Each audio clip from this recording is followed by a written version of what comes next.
Hello friends, maths A to Z channel में आपका स्वागत है। आइए सबसे प्रथम गणपति और सरस्वती को प्रणाम करें, अपने ईश्वर और गुरु को नमन करें और अपने अगले कॉन्सेप्ट की तरफ बढ़ें। ठीक है ना? लेकिन उससे पहले हम चैनल को सब्सक्राइब करें। जिन्होंने नहीं करा है वो जल्दी जल्दी करें। अपने मित्रों से कहें, अपने रिलेटिव से कहें, जिससे कि वह चैनल को सब्सक्राइब करें, पूरी वीडियो देखें आप। ठीक है ना? जिससे आपको सारे बेसिक कॉन्सेप्ट क्लियर हो।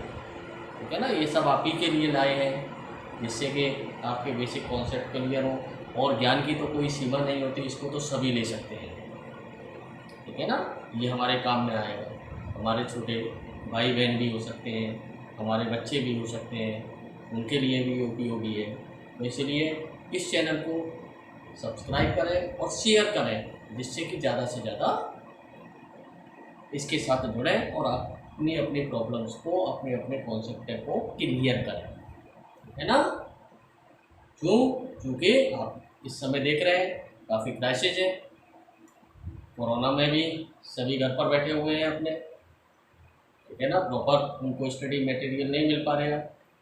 दूसरी चीज़, हमारे अड़ोसी पड़ोसी देश भी हमारे ऊपर घात लगाए बैठे हुए हैं। तो अब सबको टक्कर देनी है, तो बढ़ेगा इंडिया तो बढ़ेगा इंडिया। इसलिए इस चैनल को सब्सक्राइब करिए, लाइक करिए और अपने फ्रेंड्स, अपने रिलेटिव्स और सबसे कहिए कि सब पढ़ें और सब पढ़ें। आइए हम चलते हैं अपने concept integration, basic concept of integration part 4। Third तक हम बात कर चुके हैं, अब हम फोर्थ की तरफ चल रहे हैं। ठीक है? Okay, now we will come on basic concept of integration part 4। इसमें आज हम आपको दो टाइप्स के बारे में बताएंगे। ठीक है ना? तो पहला टाइप हमारा क्या होता है कि यदि कोई भी इंटीग्रेशन में कोई भी फंक्शन दे रखा हो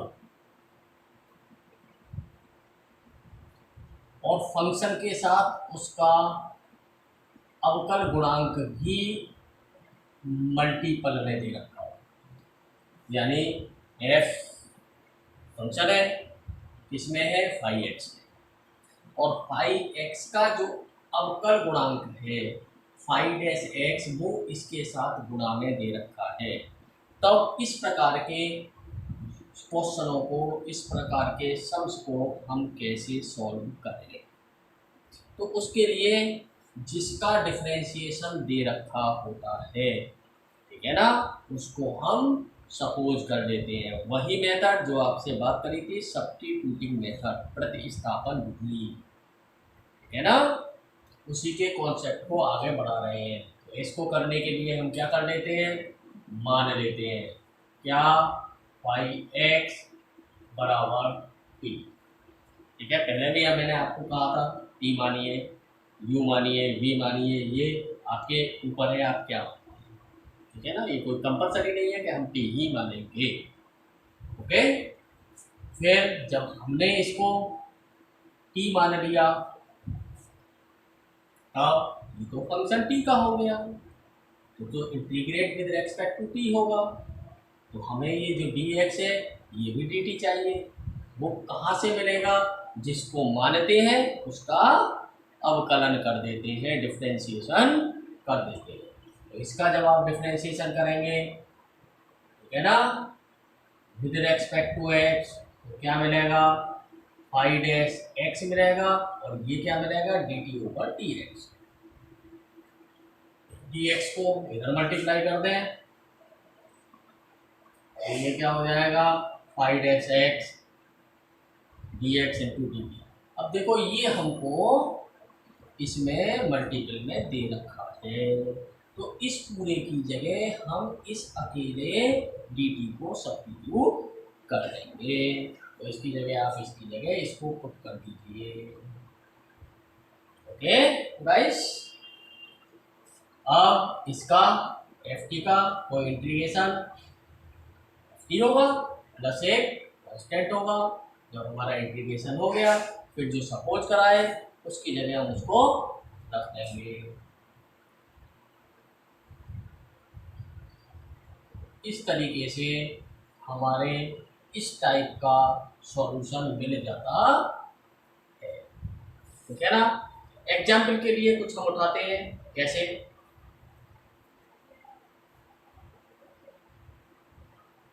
एग्जाम्पल फर्स्ट उठाते हैं, एक्स की पावर से 1/1/x की पावर 16 dx।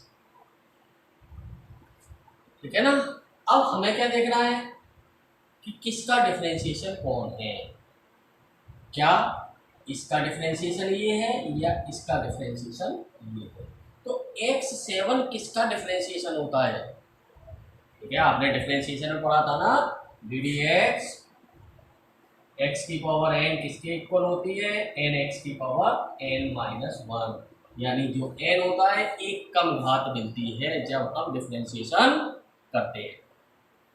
ओके, तो इस तरीके से x7 है, x7 किसकी होगी? x8 की।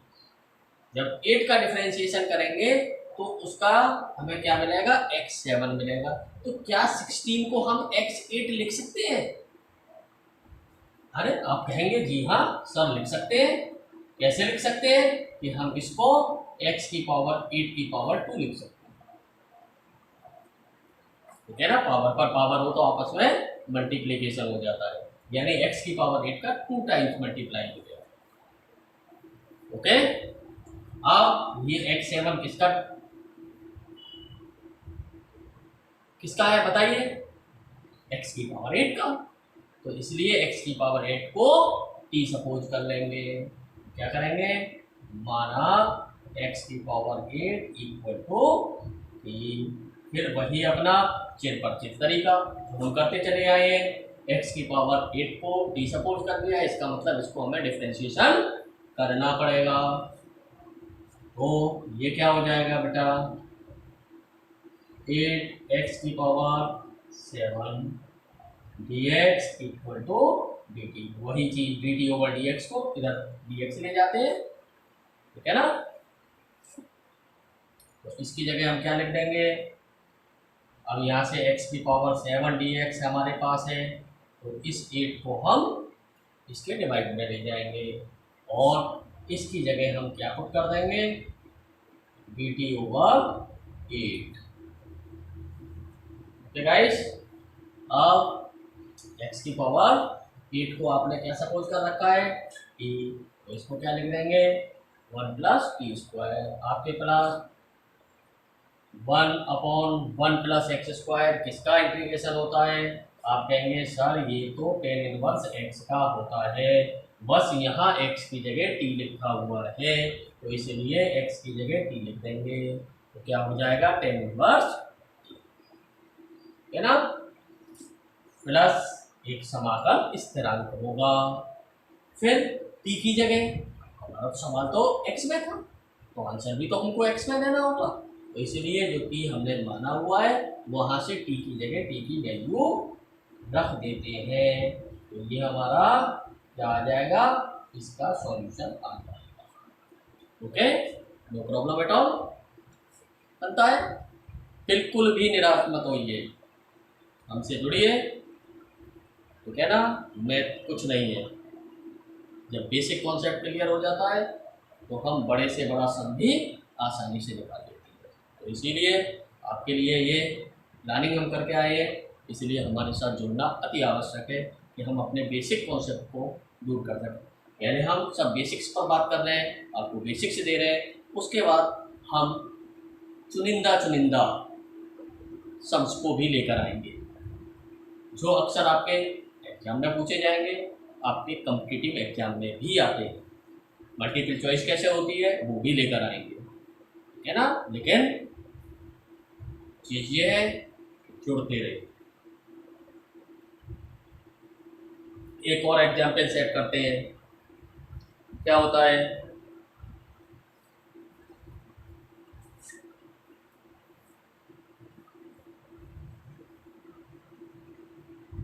ई की power root x cos e root x upon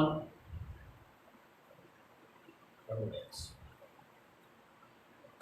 ठीक है ना। इस एग्जाम्पल को सेट करते हैं। अब यहाँ हमें ये देखना है कि किसका अवकलन क्या दे रखा है। तो हमको पता है ई की पावर रूट एक्स का अवकलन ई की पावर रूट एक्स ही होता है। ठीक है, ई की पावर एक्स का ई की पावर एक्स होगा।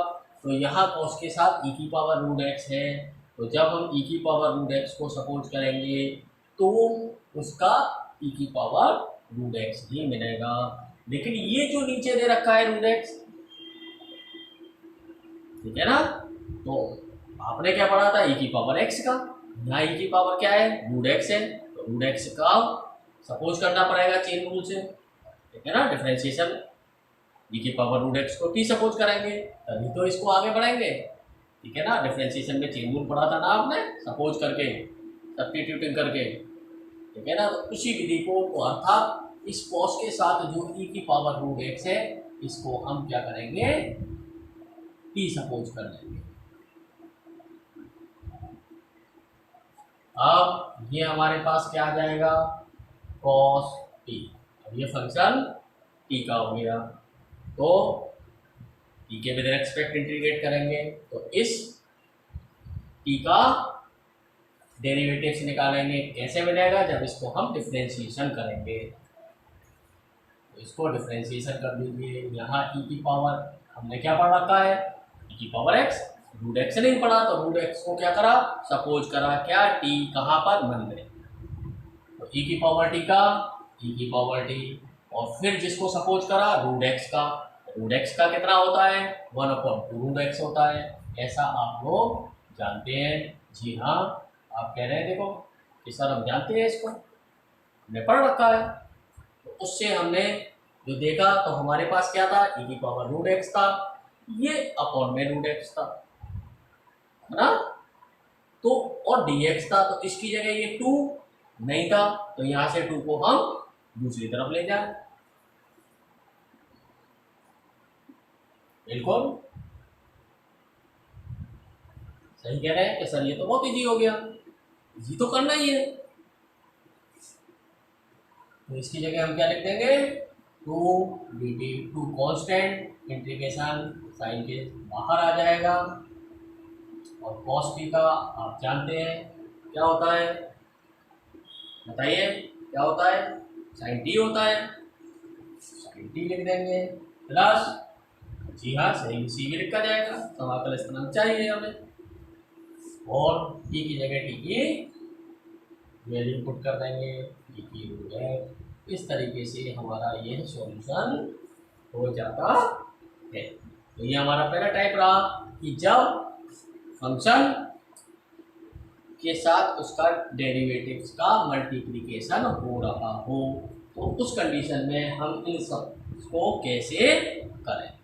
इसके साथ अगला टाइप बताते हैं, सेकंड टाइप।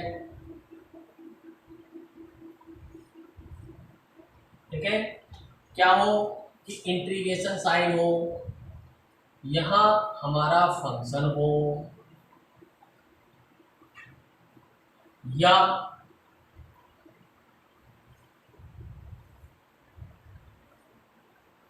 ये फंक्शन हो और इसका डेरिवेटिव ऊपर दे रखा हो। ठीक है ना, या इसको हटा दीजिए, थोड़ा सा लिस्ट लगेगा, इसको fx लिखिए और इसको f डैश x लिखिए। ठीक है ना, इसे सटे टाइप। अब क्या हो गया, यह जो हमारा आया एक भिन्नात्मक रूप आया, और इसमें हर फंक्शन है और उसी का अंश डेरिवेटिव है। तो ऐसे सम्स को हम कैसे करें, तो ऐसे सम्स को करने के लिए हम क्या करते हैं, डिनोमिनेटर को जो हर है उसको टी सपोज कर लेते हैं। क्या सपोज कर लिया, टी कर लिया। ठीक है ना, अब फिर क्या करते हैं, जब टी सपोज कर लिया फिर इसको टी का डेरिवेटिव चाहिए, इसको डिफरेंशिएशन कर लेते हैं, तो f x d x equal to d t, और इसकी जगह हम इसको पूरे की जगह क्या लिख देंगे, dt लिख देंगे। 1/t किसका होता है, t का होता है, you know it very well. ये हो जाएगा हमारा log t plus constant c। हाँ बिल्कुल, और क्या, इसमें तो कुछ रहा ही नहीं। तो इस t की जगह t की वैल्यू लगा देंगे, क्या आ जाएगी, fx। इस तरीके से हमारा सम हो जाता है। इसके कुछ मानक रूप है, ठीक है ना। पहला मानक रूप क्या है, इस पैटर्न पर इंटीग्रेशन 10x dx, जो हमने उस मानक फॉर्म में, मानक रूप में नहीं पढ़ा था, स्टैंडर्ड फॉर्म उस समय नहीं पढ़ी थी। अब 10x dx आ जाए तो इसका हम कैसे करें, तो इसको हम इसी पैटर्न पर करते हैं। क्या करते हैं, 10x को हम sin x upon cos x में तोड़ लेंगे। अब cos x को सी सपोज करेंगे, इसका डेरिवेटिव ऊपर दे रखा है, तो cos x equal to t। जब डिफरेंशिएशन करेंगे तो क्या हो जाएगा, minus sine x d x equal to dt। Sine x d x हमारे पास है, तो इसको इस ओर रखेंगे जो दिया हुआ है, बकाया जो साथ में नहीं है उसको दूसरी ओर ले जाइए।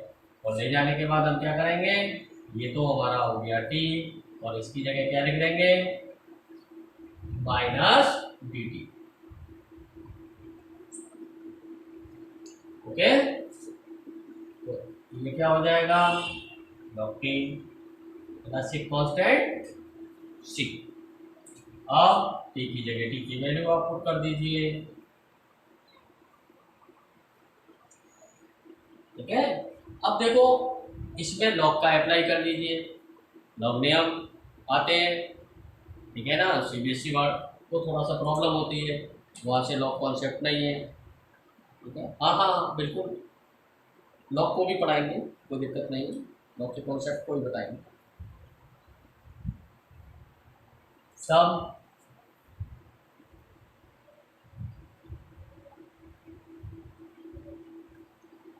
इसको log n की पावर n से n log n आपने पढ़ रखा है उसको।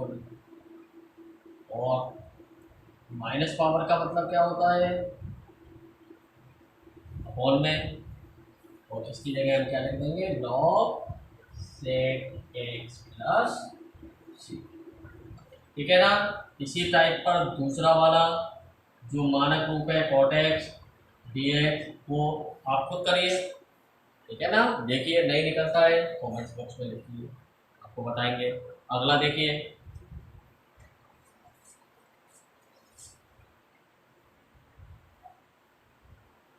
cosec x dx का कैसे करें, तीसरा, ठीक है ना। अब यहाँ तो इसको 1 cosec लिख सकते हैं, ठीक है ना। तो इसकी दो टर्म है, देखिए इसको टू टाइप से कर सकते हैं, इसके दो हमारे मानक रूप है, ठीक है ना। पहला टाइप क्या है कि हम इसको 1 sin x लिख दिया, आपने पढ़ रखा है 1 sin x किसके इक्वल होता है, 2 sin x/2 cos x/2। अब यहाँ तो किसी का भी डेरिवेटिव कोई नहीं दे रखा, तो उस कंडीशन में यहाँ क्या करेंगे, हम डेरिवेटिव को बनाएंगे, ठीक है ना। बनाने के लिए क्या करेंगे, हम cos x/2 को हर से गुणा और भाग कर देंगे। तो देखो बेटा, ये हमारा 2 आ गया, बाहर आ गया, ये हमारा क्या बन गया 10, और इसको cos और cos का मल्टीप्लिकेशन करेंगे तो क्या मिलेगा, cos स्क्वायर, और ये हो जाएगा 10x/2। अब भी नहीं मिला, आप कहते हैं कि सर 10 का डिफरेंशिएशन सेक स्क्वायर होता है, तो बेटा 1/cos स्क्वायर एक्स को आप क्या लिख सकते हैं, सेक स्क्वायर ही तो लिख सकते हैं ना। तो इसलिए इसको आप, मैंने इसको सेक स्क्वायर x/2 लिख दिया ना। अब आपको क्या मिल गया, ये 10 था, इसका डेरिवेटिव ऊपर दे रखा है, तो यहाँ क्या करेंगे, मान लेंगे, माना 10 x/2 इक्वल टू टी। और जब इसको डिफ्रेंशिएशन करेंगे तो हमने तो 10x पढ़ा है, xy2 नहीं पढ़ा तो उसको क्या करेंगे, मान लेंगे क्या, टी कहाँ पर, मन में। तो इसको बोलेंगे 10t का सेक स्क्वायर टी। ठीक है, यहाँ सेक टी दे रखा है, वो तो मन में ही तो माना है, लिखना थोड़ी है, लिखने के लिए अलग कुछ करेंगे, दूसरा कोई वेरिएबल मान लेंगे। और फिर x/2 का करेंगे तो 1/2 आएगा, इक्वल टू क्या हुआ, dt। इससे सेक स्क्वायर x/2 dx बराबर हो जाएगा dt। बट हाँ, और क्या, बढ़िया तो है ये। इसकी जगह क्या लिख देंगे, dt। इसकी जगह क्या हो जाएगा, इस 2 से ये तो कैंसिल हो जाएगा। 1/t क्या होता है, लॉग टी प्लस एक कॉन्स्टेंट सी। लॉग किसको माना है आपने, इस तरीके से इसका सॉल्यूशन हो जाता है। ठीक है ना, इसके आपने पढ़ेंगे कहीं तो वहाँ 2 दे रखे होंगे, पहला ये हो गया, बी टाइप और आपको मैं बताता हूँ। ओके, इसी का बी टाइप देखिए आप क्या है। अब ये हमारा कोसेक एक्स है, ठीक है ना, तो इसको कोसेक अब किसका होता है, आपने कोसेक और कॉट पढ़ा है। ठीक है, तो इसे कोसेक और कॉट की फॉर्म में हम चेंज करेंगे। उसको करने के लिए इसको क्या कर देते हैं, cosec x plus cot x से ऊपर नीचे यानी अंश और हर में गुणा कर देते हैं। ओके, इसका अंदर मल्टीप्लाई करिए तो ये क्या हो जाएगा, कोसेक स्क्वायर एक्स, ये क्या हो जाएगा, cosec x into cot x dx upon cosec x plus cot x. अब देखो कोसेक एक्स का डिफरेंशिएशन क्या होता है, cosec x into cot x. Cot x का डिफरेंशिएशन क्या होता है, कोसेक स्क्वायर एक्स। अर्थात इसके हर का डिफरेंशिएशन अंश में दे रखा है, इसलिए हम हर को सपोज कर लेंगे, एज्यूम कर लेंगे, मान लेंगे। माना cosec x plus cot x equal to a. Good, जल्दी से टाइप करिए, लाइक करिए। यह क्या हो जाएगा, minus cosec x into cot x. Cot x का क्या होता है, माइनस कोसेक स्क्वायर एक्स, है ना, dx इक्वल टू डी। अब हमें तो प्लस का साइन चाहिए तो माइनस को कॉमन लेकर दूसरी ओर ले जाएंगे, तब क्या मिलेगा, cosec x cot x plus cosec square x dx equal to minus dt।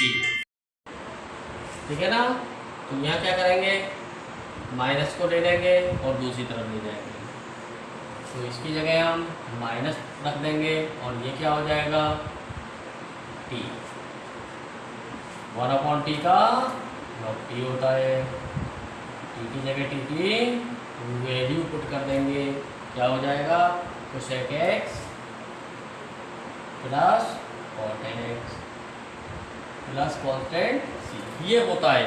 अब इसको अगर हम लॉग के फॉर्म में दोबारा जैसे अभी करा था फिर इसको चेंज करें और लॉग रूल अप्लाई करें तो ये क्या हो जाएगा, 1/कोसेक एक्स प्लस कॉट एक्स हो जाता है। अगर ट्रिग्नोमेट्री में जाएं तो ट्रिग्नोमेट्री में 1 की वैल्यू क्या होती है, कोसेक और कॉट के रूप में आप सभी जानते हैं क्या होती है, हाँ जी, cosec square x minus cot square x. तो इस 1 की जगह हम ये पुट कर देंगे और ये 2 वर्गों का अंतर है, ठीक है ना, एक बार प्लस एक बार minus.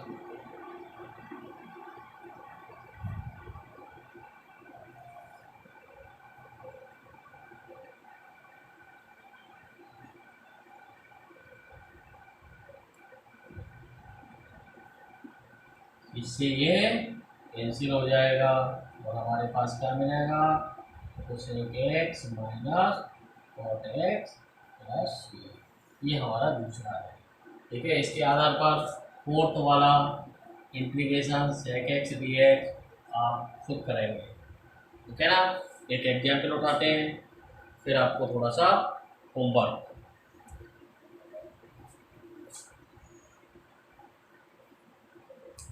Sine x upon 3 + 4 cos x.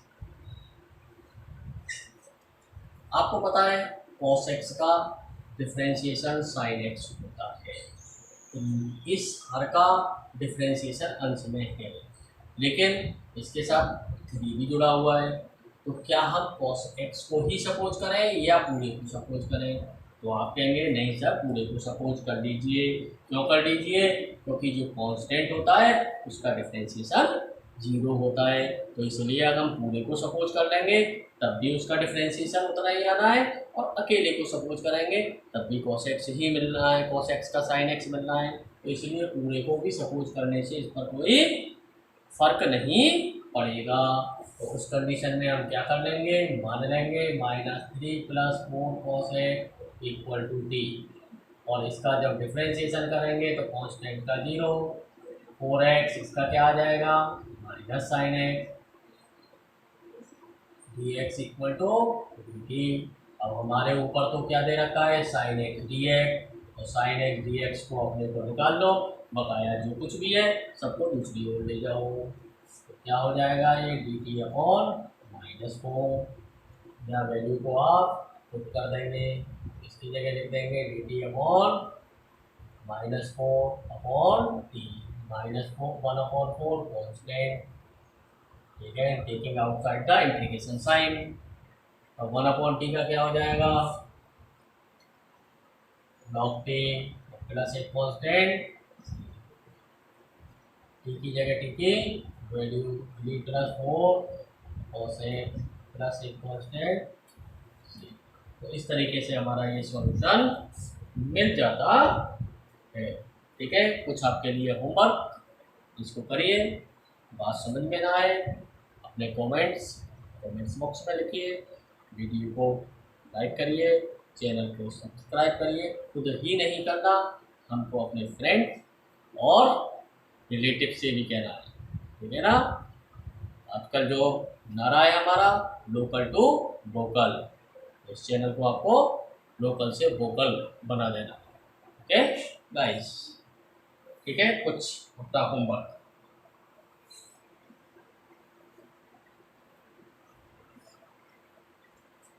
पहला क्वेश्चन है आपका इंटीग्रेशन, क्या आता है, tan sin inverse x upon √1 - x²। दूसरा क्या हो सकता है, cos x upon √9 - sin² x dx। Third क्या हो सकता है आपका, बताइए, x upon 1 + x² 5/2 dx। Fourth हमारा क्या होगा, log x upon x dx। और पांचवा, ठीक है, इजी है पांचवा वाला, लेकिन थोड़ा सा लगेगा ऐसा कि काफ़ी बड़ा है। ठीक है ना, लीजिए, तो ये क्या हो जाएगा, x² 10² x³, ठीक है ना, इंटू sec² x³ dx। ठीक है ना, ओके गाइस, तो इस होमवर्क को आप करिए। जो प्रॉब्लम है आपकी कमेंट्स बॉक्स में शेयर करिए, आपकी प्रॉब्लम्स को दूर किया जाएगा अगली वीडियो के साथ। ठीक है ना, जो आपके कमेंट्स आएंगे, लेकिन चैनल को सब्सक्राइब करना नहीं भूलिए, वीडियो पूरी देखिए, उसको लाइक करिए, मिशन से जुड़िए। मिशन क्या है, अब की बार मैथ पार। ओके, नमस्ते।